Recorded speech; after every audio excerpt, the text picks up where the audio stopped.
गतकाली सुवर्णरेखार बन्या आसी एवं सेटा आमर राजघाट ठारे 10.27 मीटर जाए गला राति 11टा बेले एवं तापरे क्रमागत भाव ह्रास पाँच बर्तमान तार लेवलटा अच्छी 9.80 मीटर। आपण मैंने जानते जे सेठी आमर विपद संकेत हूँ 10.36 तेणुक बर्तमान विपद संकेत तले अच्छी एवं एटा आहरी ह्रास पाइब एवं आमे आशा करुचु जे अपराह्न सेटा वार्निंग लेवल तलकू मध्य चली जिवो। तापरे किछि दिन लागिब आपण 2 दिन खंडे लागि पारे सेथुरु जो फ्लड प्लेन रे जो पानीटा पशिची बन्या जोगु सेटा टोटाली डिस्चार्ज हेबा पई समुद्र को सेमती आम देखिले जलका मध्य काली ह्रास पाउथला एवं वर्तमान तार 6.06 मीटर अच्छी जलस्तर जोटा कि आमर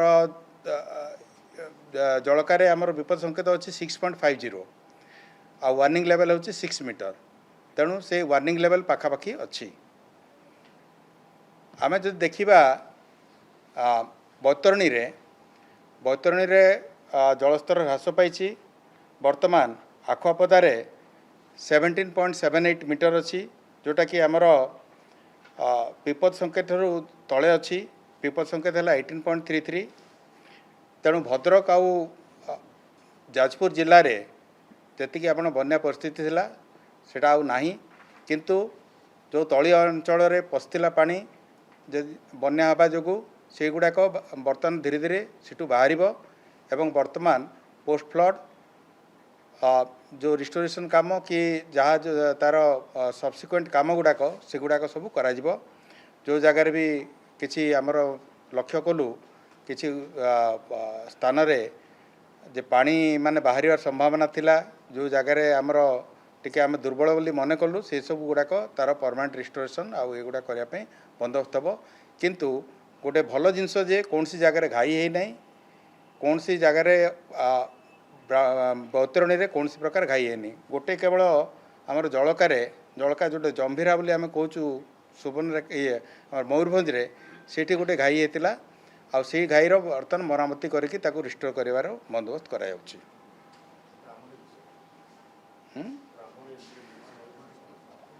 तापर आमर जदि जलभंडार गुड़ा देखा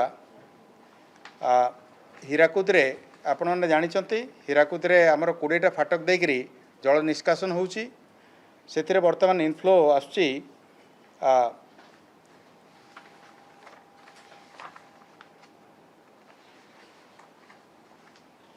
3.17 लाख क्यूसेक ये जल प्रवेश करुच्ची हीराकुद डैम रे एवं निष्कासन होउची 3.45 लाख क्यूसेक्स। तो वर्तमान जलस्तर अच्छी 615.25 मीटर जिते आमर सर्वोच्च स्तर हूँ 630 मीटर सॉरी यहाँ गोटे फुट 615 फुट्रे अच्छी एवं सर्वोच्च स्तर हूँ 630 फुट। तेबे ये जो 3,45,000 क्यूसेक जल प्रवाहित होची फाटक जोटा बाहरुची सेटा जाइकरी आमर मुंडली रे आसी आपण मैंने लक्ष्य करेंगे मुंडली रे आमर जो डिस्चार्ज 5,18,000 क्यूसेक बर्तमान फ्लो करुच्ची सेटा किछि दिन रहिबो आमर 5 लाख एटा किछि बन्या नुह। आपण जदि ब्राह्मणी रे देखिबे ब्राह्मणी रे आमर 3टा फाटक देकरी जहाँ गतकाली थिला आज से 3टा फाटक देकरी जल निष्कासन होउची सेथिरे रेंगाली डैम रे जलस्तर अच्छी 121.91 मीटर सेटा जलस्तर बर्तमान स्टेडी अच्छी एवं आमे आशा करुचु सेटा ह्रास पाइब। वर्तमान 5,000 क्यूमेक आमे जलभंडार रे पानी पाउचु एवं 4,700 निष्कासन होउची।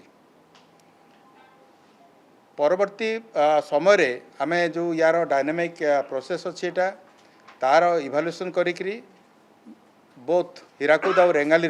आमे केते खोला हबो कि बंद करा जबो तार डिसीजन निया जबो।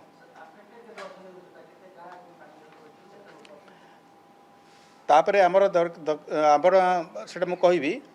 इंद्रावती रे अपरकोला बालीमेला माछकुंड ये सब जो मेजर डैम गुड़ा अच्छी सब जगह संतोषजनक अच्छी स्थिति आमर जदि नदी गुड़ाकर विभिन्न नदीर जलस्तर गुड़ा देखा सब गुड़ाक संतोषजनक अच्छी कौन सी जगह कौन सी प्रकार असुविधा नहीं आमर जोटा आप पचारे जे कौ केतेटा गाँ एफेक्ट होती केते ब्लॉक एफेक्ट होती आपण मैंने जानते सुवर्णरेखार जो बन्या आसीथिला से चारिटा ब्लॉक एफेक्टेड होती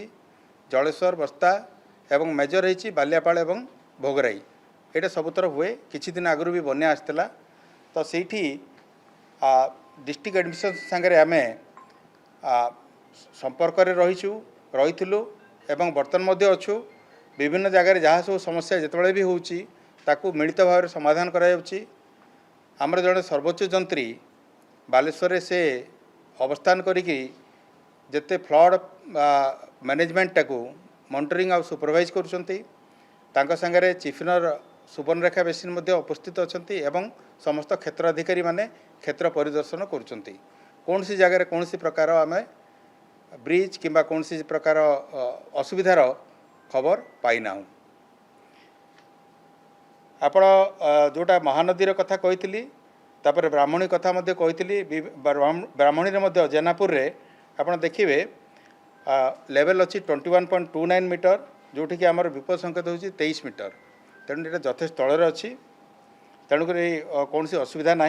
ब्राह्मणी उपरे मु कही सारी बुढ़ा बड़ंगर जो देखिए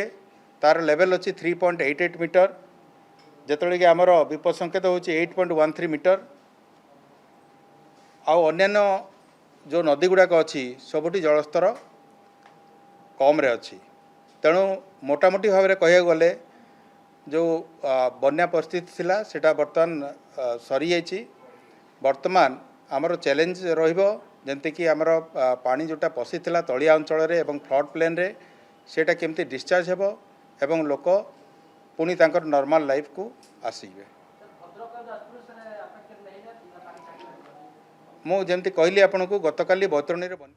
तेबे सुवर्णरेखार बन्या जल जदिओ आज कमी किंतु सुवर्णरेखार बन्या आसीथिबारु मुख्यतः 4टी ब्लॉक प्रभावित होईछि बालियापाल ब्लॉकर 5टी पंचायत प्रभावित होइथिबा सूचना बस्ता ब्लॉकर 10टी पंचायत एवं 39टी गाँ प्रभावित होईछि सेहि भली भोगराई ब्लॉकर 5टी पंचायत एवं 20 रु अधिक गाँ प्रभावित होईछि।